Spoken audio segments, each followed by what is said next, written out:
souvent critiqués, parfois malheureusement malmenés et pourtant si cruciaux car on ne le répétera jamais assez, sans eux il n'y aurait pas de match. Vous l'aurez compris, c'est un plateau Calédofoot spécial arbitre que l'on vous propose en cette mi-mai, alors que l'ensemble des championnats dans le monde sont à l'arrêt, y compris en Nouvelle-Calédonie. Alors on accueille pour ce plateau et pour nous parler de l'arbitrage calédonien, Marius Gaïcoin. Marius, bonjour. Bonjour.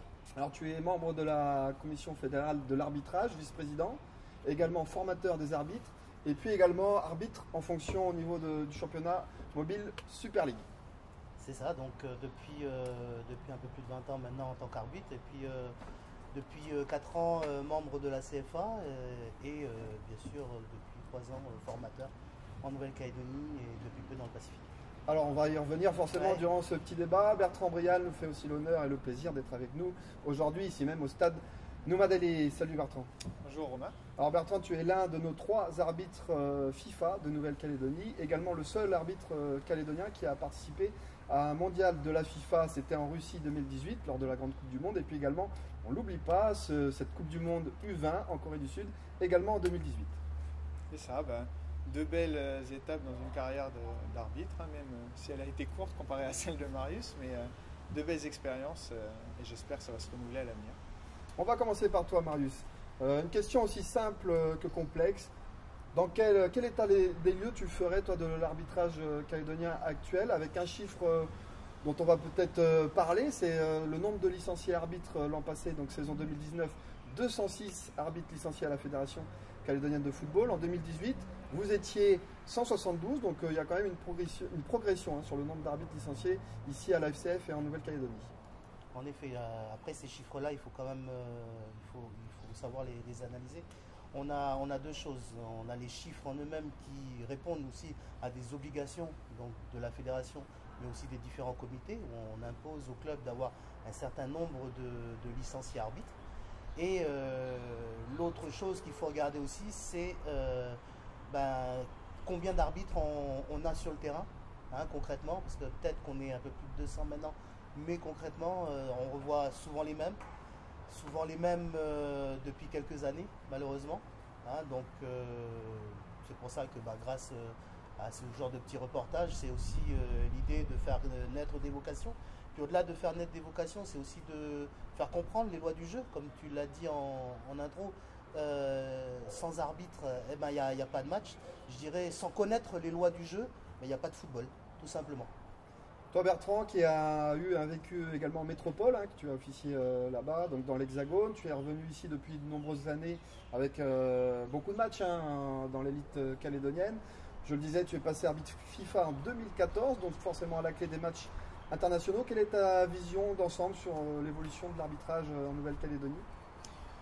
Il y a des hauts et des bas en fait. Comme le disait Marius, c'est vrai que ça fait depuis quelques années, on est toujours les mêmes qui arbitront les week-ends. Ça peut changer quelques années, 2-3 nouveaux, et puis les années d'après on ne les voit plus, etc. Donc c'est ça qui est regrettable, il faudra apporter du sang neuf pour l'arbitrage, tant pour nous déjà, pour découvrir de nouvelles personnes, avoir de nouvelles approches, tant pour les clubs aussi, ne pas avoir toujours les mêmes arbitres les week-ends. Ça peut être fatigant pour les clubs de voir toujours le même arbitre et qui est là, présent, et puis on peut avoir une espèce de rancœur. Un match qui se passe mal un week-end et le week-end d'après c'est encore cet arbitre. Vous voyez, il peut y avoir de la rancœur envers l'arbitre, est-ce qu'il a pris la bonne décision ou pas? Et comme le disait Marius, les lois du jeu, il faudrait que tout le monde les connaisse pour justement se rendre compte que peut-être on ne fait pas tant d'erreurs que ça. On va y venir d'ailleurs sur les lois du jeu. Les projets fédéraux, ils seront lesquels cette année, avec aussi des formations, on imagine, le calendrier qui a dû être modifié avec le contexte actuel. Donc depuis 3 ans, ce qu'on essaye de mettre en place, c'est une réelle structure pour essayer d'élever au moins le niveau de l'arbitrage et la pratique de l'arbitrage. C'est pas évident, mais on arrive quand même à avoir pas mal de formations. Juste en chiffres comme ça, c'est pas moins de 17 formations fédérales l'année dernière. Donc sur la province nord, en province sud et aussi dans les îles Loyauté. Donc pour que tout le monde puisse avoir au moins les nouvelles lois du jeu. Et après c'est toute la structuration. On a toujours tendance à dire que l'arbitrage c'est un peu le parent, l'enfant pauvre du football. Donc on s'est attaché avec l'aide de la FIFA, de l'OFC et bien sûr des différentes structures en Nouvelle-Calédonie pour créer ce département de l'arbitrage. Donc avec des choses qui se réalisent malheureusement que cette année, mais il faut aussi le temps au temps de faire évoluer toutes ces mentalités. Donc là on repart avec donc, des formations. On a aussi l'approche au niveau un peu plus diversifié dans les maisons de quartier. On a aussi fait quelques interventions, demande à être renouvelées. On a aussi essayé d'intervenir en prison. Hein, il y a eu un programme avec, on peut le nommer, hein, monsieur Philippe Gianne, qui nous a aidés pour faire des interventions là-bas aussi.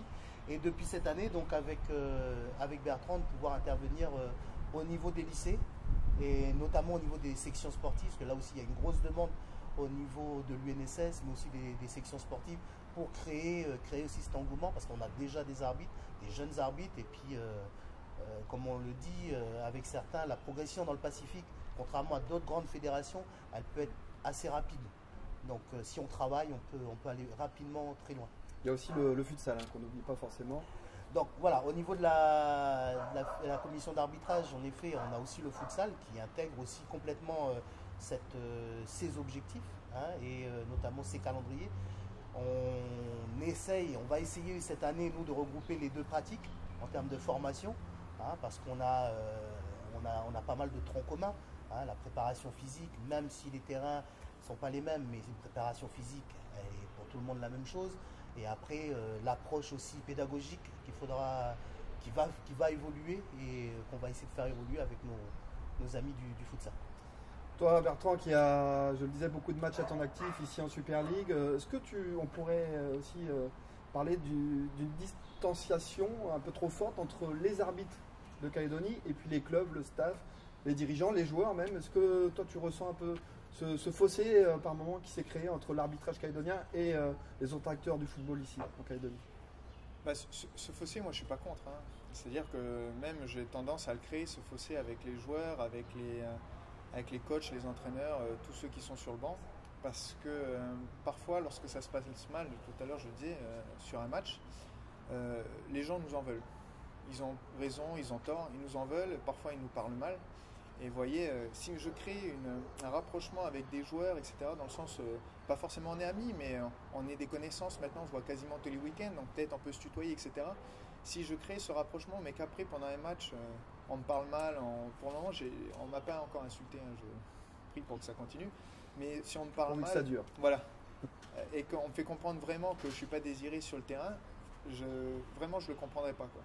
Donc je préfère laisser ce fossé, créer cette distance, pour éviter qu'il y ait un rapprochement avec la personne, que si elle m'envoie sur les roses, hein, plus familièrement parlant, mais du moins je serai moins impacté psychologiquement, quoi. Ça va être un peu dans son cocon finalement. C'est ça, je pense qu'il faut savoir se protéger, parce qu'en tant qu'arbitre, j'ai déjà fait des erreurs pendant des matchs, je suis certain que j'en ferai malheureusement encore, même si on travaille pour les réduire. Et quand je fais une erreur sur un match, quand je la revisualise, parce que j'ai de la chance de pouvoir arbitrer, pas tout le temps, mais des matchs télévisés, je les enregistre et j'analyse justement mes erreurs quand j'en fais. Et ça me reste pendant plusieurs jours. Voyez, et donc quand quelqu'un vient me parler mal en me disant tu as fait cette erreur, etc., et qu'il est assez virulent, ça aussi ça me reste dans le coin de la tête. Et le fait de garder cette distanciation, justement, en plus c'est d'actualité, eh bien ça a tendance à moins m'impacter. Si c'est quelqu'un que je connais, que j'apprécie, qui me parle comme ça, je crois que je serai très colère pendant plusieurs jours. C'est vrai que les arbitres, quelque part, ont une sacrée pression. On a tendance à l'oublier, que ce soit au niveau du public, aussi des autres acteurs hein, du football, que ce soit à 11, au futsal, au foot diversifié, etc. Le football des jeunes également. Marius, on va en venir aux nouvelles lois du jeu hein, donc, qui ont été mises en place par l'IFAB. Donc, si peut-être tu peux nous présenter un peu ce qu'est l'IFAB finalement. Donc, l'IFAB, en fait, c'est une association qui regroupe en fait différents acteurs du football. Et tous les ans se penche sur les modifications des lois du jeu, permettre une évolution sur les lois du jeu.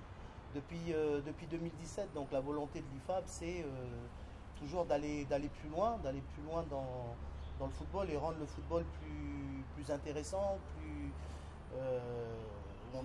plus attractif. Plus attractif, voilà. Plus dynamique. Donc la volonté, c'est déjà de rendre les choses un peu plus rapides, hein. On voit la remise en jeu sur coup de pied de but. Donc maintenant, on peut la jouer à l'intérieur de la surface de réparation. C'est les reprises de jeu sur certains coups francs. On peut les jouer beaucoup plus rapidement avec des sanctions qui peuvent intervenir a posteriori. Donc voilà, c'est plein de petites subtilités comme ça. Le hors-jeu, donc ça fait parler régulièrement sur des matchs de foot. Donc ça aussi, ça a considérablement évolué, hein.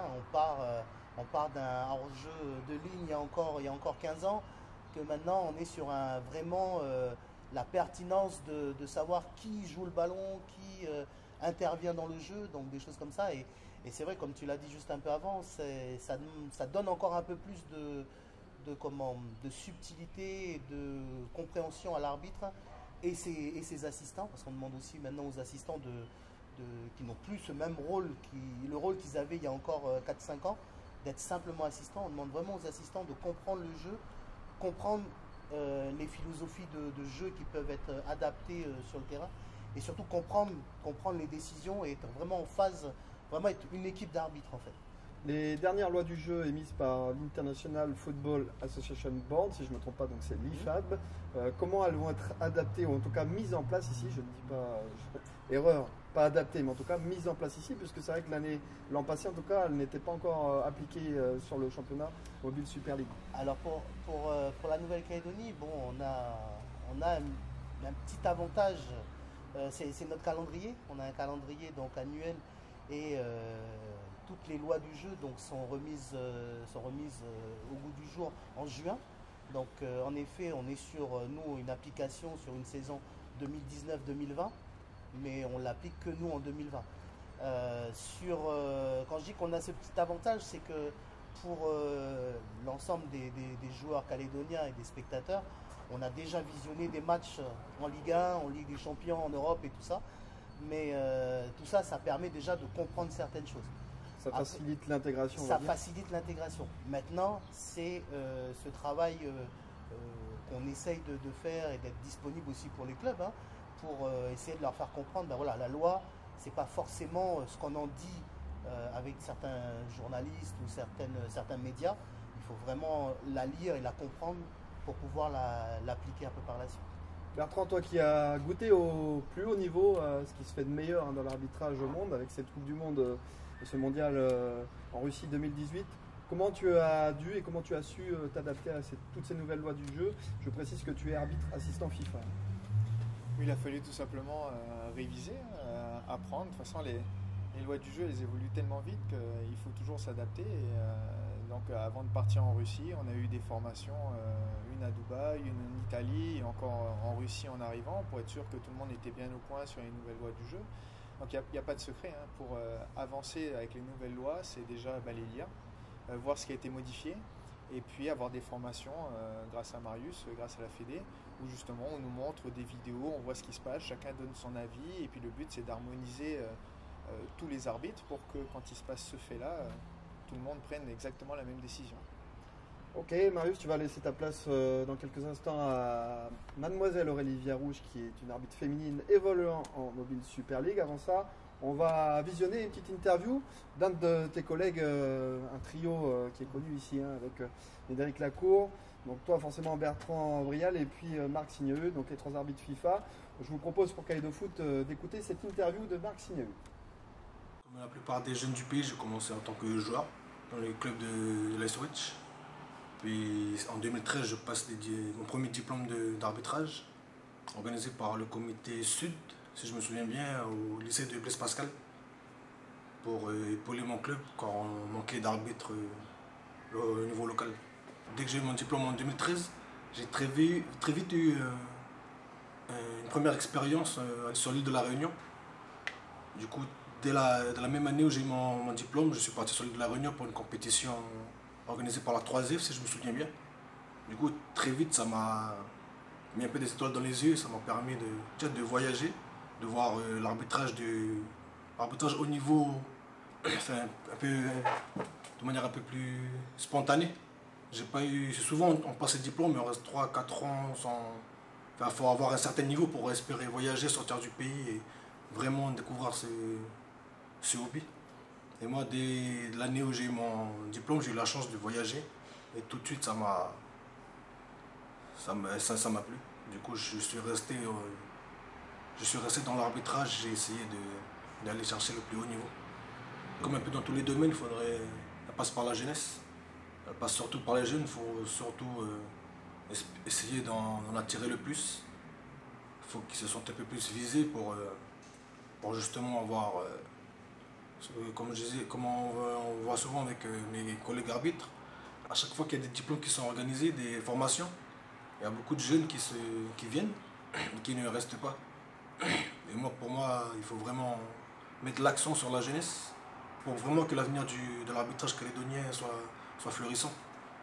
Mes ambitions, en fait, en tant que jeune arbitre FIFA, comme depuis que j'ai commencé en 2013, ont toujours été les mêmes, c'est d'aller le plus loin possible, de profiter un maximum de cette expérience et d'aider le football calédonien, et l'arbitrage notamment.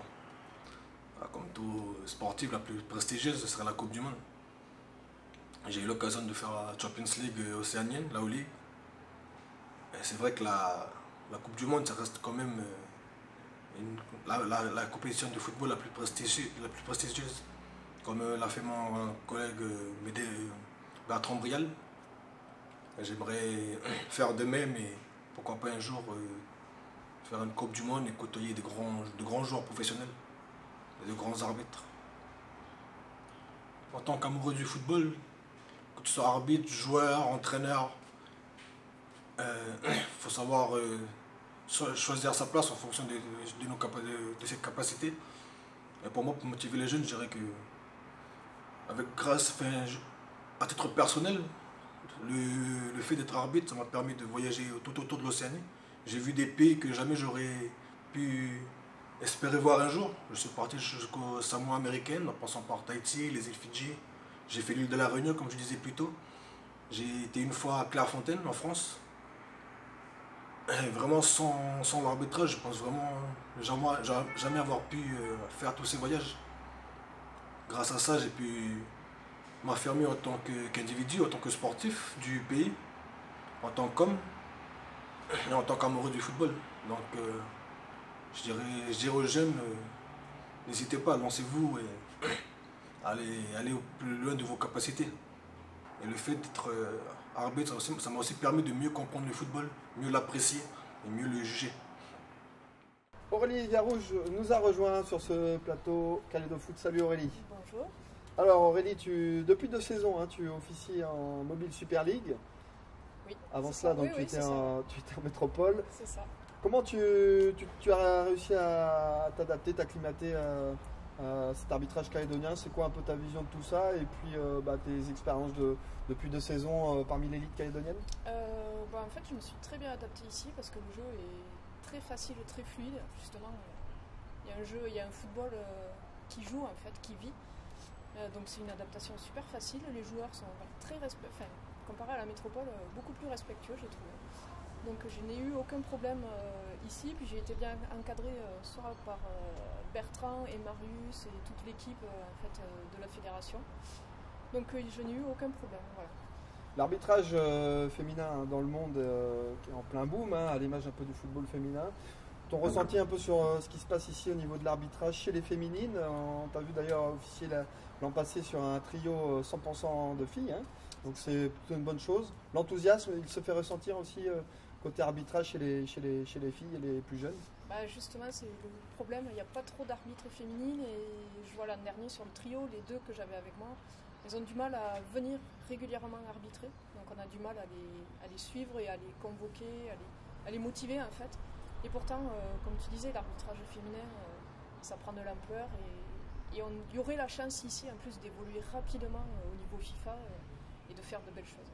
Quelles seraient les solutions, tu penses? Peut-être essayer d'aller un peu plus au contact, on en parlait tout à l'heure avec Bertrand, des clubs, de faire un peu plus de communication, d'information, justement pour essayer de toucher un peu ce public de féminines? Soit faire, comme disait Bertrand, faire des contacts avec les clubs, mais déjà les arbitres féminines qu'on a, de les suivre, de les regrouper, essayer de faire peut-être des formations féminines spécifiques, des regroupements féminins, pour essayer en fait de fédérer un groupe et qu'après on évolue tout ensemble sur une saison ou sur plusieurs saisons. Ok, on imagine bien que le football, le terrain vous manque à tous les deux. Comment on se prépare, même si donc la date de la reprise n'est pas encore connue, comment vous vous préparez, vous, que ce soit individuellement ou collectivement, chacun, chacune, à une reprise prochaine, peut-être en juin, peut-être en août, on verra donc les décisions fédérales. Bertrand? Ben, confinement ou pas, en fait, les entraînements, je les ai pas arrêtés, je les ai continués. Je me suis entraîné dans ma rue, en fait. Alors, j'ai de la chance parce que ma rue, elle est 2 tiers plate et 1 tiers montée. Donc, la montée, ça a permis de travailler sur tout ce qui est musculation et puis la partie plate sur tout ce qui est cardio. Donc, c'est tellement compliqué d'arriver à un niveau physique, enfin, surtout à mon âge, qu'en fait, il ne faut surtout pas lâcher l'affaire, quoi. Donc, même avec le confinement, j'ai continué à m'entraîner et là, je suis bien content que les installations aient réouvertes. On peut retourner enfin dans les salles ou venir sur le stade pour reprendre, pour retoucher la pelouse, retoucher la piste, ce qui nous manque énormément. De ton côté, Aurélie, ça se passe comment la préparation physique? Un petit peu comme Bertrand, en fait. Moi, j'ai pas trop arrêté non plus. C'est pareil dans ma résidence, donc j'avais la possibilité de courir autour de ma résidence avec une côte aussi, donc c'est ce que j'ai fait. Et puis maintenant, je reprends un peu plus des footings un peu plus longs, un peu de vélo aussi pour changer. Et puis avec l'âge aussi, les articulations subissent un peu moins, donc voilà, avec le vélo, c'est pas mal. Ok, bon bah écoutez, je crois qu'on va se quitter sous la pluie et sous ces mots d'Aurélie et de Bertrand. En tout cas, un grand merci de nous avoir répondu présent pour ce plateau Kalédo Foot. On vous souhaite en tout cas une bonne préparation à tous les deux. Merci. Merci à toi. Et puis espérons très prochainement vous revoir sur les terrains de football. Toi tu fais aussi arbitre central, Aurélie, mais également arbitre assistant. S'il le faut, oui. Voilà. On peut être capable Ok. de tout faire. Merci à vous. On se quitte là-dessus. N'oubliez pas, on se retrouve pour le prochain numéro de Kalédo Foot. Et toutes les vidéos qui sont à voir et à revoir sur la chaîne YouTube FCF TV Web. Allez, ciao à tous.